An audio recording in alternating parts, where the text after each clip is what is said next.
Vem cá, quando você pensa numa pessoa narcisista, o que vem à sua cabeça? Provavelmente, quando você pensa numa pessoa narcisista, você imagina alguém pouco empático.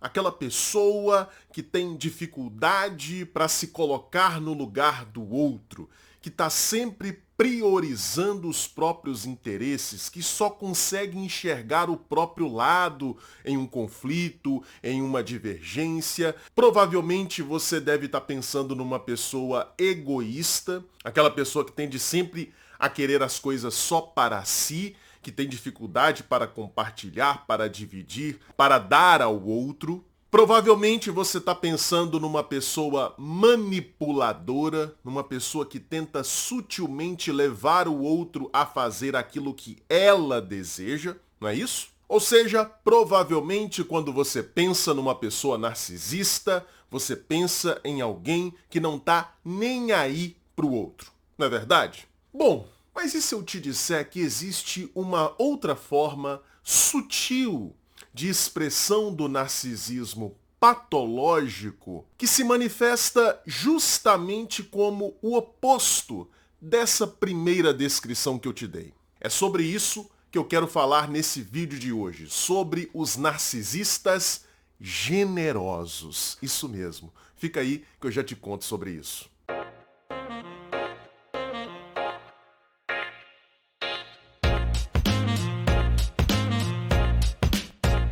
Seja muito bem-vindo a este canal, meu nome é Lucas Napoli, eu sou psicólogo, psicanalista e tenho doutorado em psicologia clínica. Bom, para começo de conversa, antes de mais nada, você precisa saber de uma coisa, caso você ainda não saiba. Todos nós somos narcisistas. É isso mesmo que você ouviu.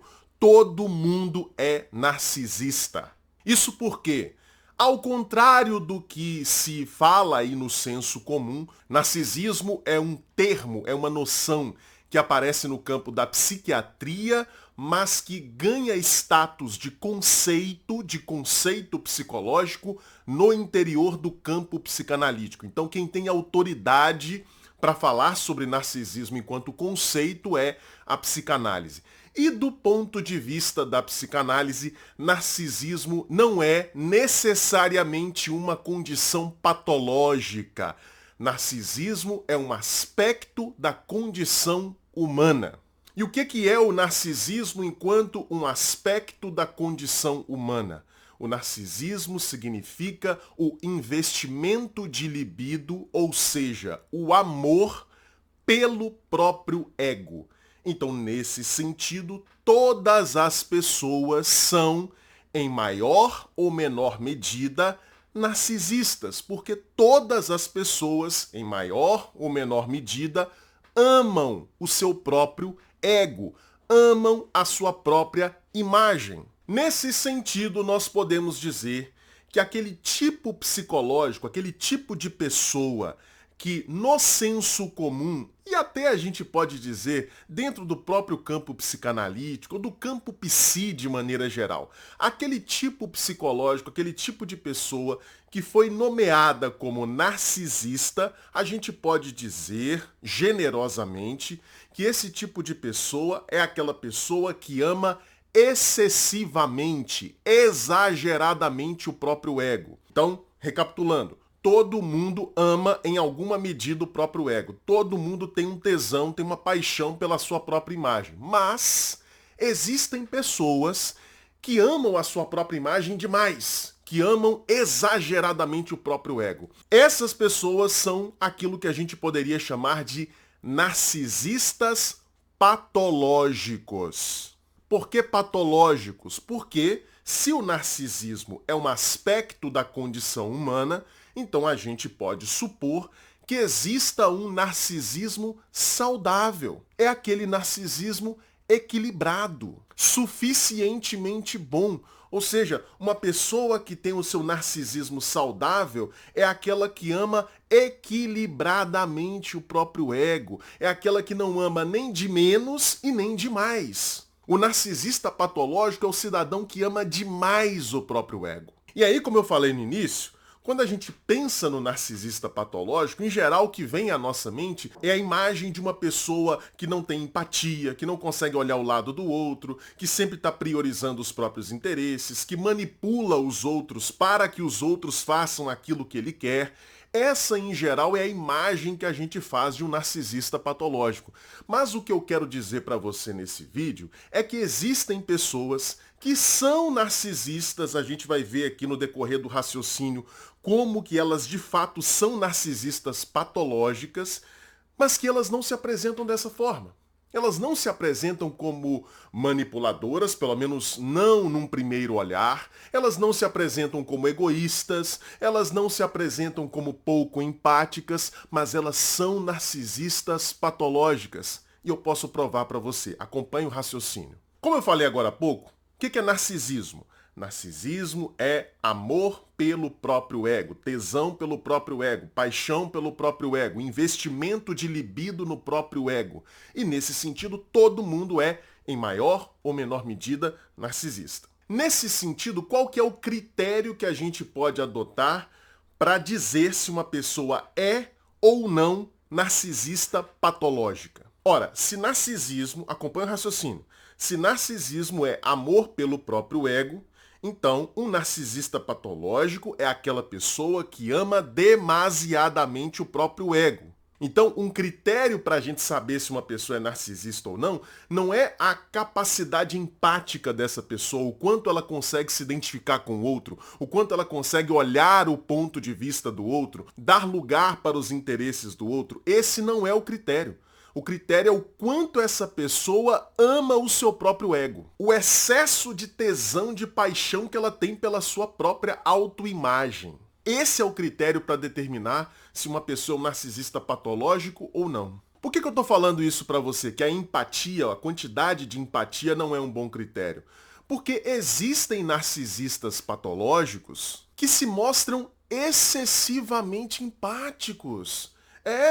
Existem narcisistas patológicos que estão o tempo todo buscando satisfazer as necessidades dos outros, que estão o tempo todo se preocupando com aquilo que os outros precisam, mas que são narcisistas patológicos. Diferentemente do narcisista típico, arrogante, egoísta, que só prioriza os próprios interesses, o narcisista generoso, como eu o denomino aqui nesse vídeo, ele é abnegado. Ele prefere sofrer do que ver o outro sofrer. Aí você olha para essa pessoa e fala assim, não tem como essa pessoa ser narcisista, porque ela está sempre colocando os interesses do outro antes dos interesses dela. Como é que essa pessoa pode ser patologicamente narcisista? Por exemplo, se lhe passam a perna, se lhe aplicam um golpe, diferentemente do que uma pessoa normal faria, o narcisista generoso, ele não se indigna. Pelo contrário, ele compreende o outro. Ele diz, não, eu não me importo, eu entendo por que o outro me deu um golpe, eu entendo por que o outro me passou a perna, eu entendo por que o outro me agrediu. Ele não se importa em sofrer prejuízos e justifica o comportamento do outro agressor, do outro que lhe passou a perna, do outro que lhe traiu. Ele justifica esse comportamento do outro dizendo, é só imaturidade, é só uma pessoa imatura. Eu percebo, eu tenho maturidade suficiente para perceber que essa pessoa me traiu por conta da imaturidade dela, por isso eu a compreendo, eu a perdoo. E aí quem vê de longe o narcisista generoso, olha para ele e pensa assim, nossa, que pessoa boa, que coração nobre, que pessoa abnegada, que pessoa que não olha para os próprios interesses, está sempre preocupada com o outro, que pessoa bacana. O problema é que o narcisista generoso não age dessa forma porque ele de fato, efetivamente se importa com o outro. Tudo não passa de uma baita ego trip. Sabe por que esse sujeito se comporta assim? Sabe por que o narcisista generoso é super empático, tá sempre compreendendo todo mundo, tá sempre dando tudo para todo mundo, tá sempre perdoando, tá sempre colocando os interesses do outro em primeiro lugar? Sabe por que ele faz isso? Porque ele se delicia, ele experimenta um júbilo, um gozo, um tesão maravilhoso quando ele olha no espelho da sua própria alma e se percebe como uma pessoa boa, como uma pessoa boazinha, como uma pessoa generosa. Por isso que eu disse que é uma baita egotrip. O sujeito tá fazendo todas essas coisas que objetivamente são boas, que objetivamente são moralmente corretas, que objetivamente são nobres, ele tá fazendo tudo isso para, no interior do seu aparelho psíquico, olhar para si mesmo e sentir aquele tesão, aquele gozo com a sua própria imagem. Sabe qual é uma das provas cabais de que é disso que se trata? De que no final das contas o sujeito não está se importando com o outro, o que ele quer é gozar com a imagem que ele tem de si? É que quando a gente faz algumas perguntas do tipo, mas por que você aceita ser tão maltratado? Por que você aceita sofrer esse golpe, sofrer essa traição, ser maltratado pelo outro? Por que você aceita tudo isso? Sabe o que o narcisista generoso responde? Ele, em geral, não vai responder para você, eu aceito isso porque é isso que o outro precisa. Ele precisa de compreensão, ele precisa de amor, ele precisa de perdão. Não. Sabe como é que ele vai responder para você? Ele vai dizer assim, não, eu aceito ser maltratado, eu aceito ser vilipendiado, eu aceito ser traído, sabe por quê? Não é por ele, não é pela pessoa, é pelos meus princípios. Não é pelo outro. É para o sujeito olhar para o próprio espelho dentro da alma e se regozijar com a própria imagem. Essa é uma forma sutil de narcisismo. Aparentemente, para quem está de fora, esse sujeito é o oposto de um narcisista.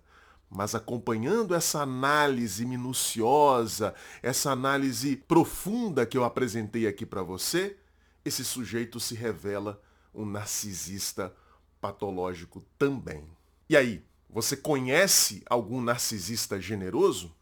Ou será que talvez você seja um narcisista generoso?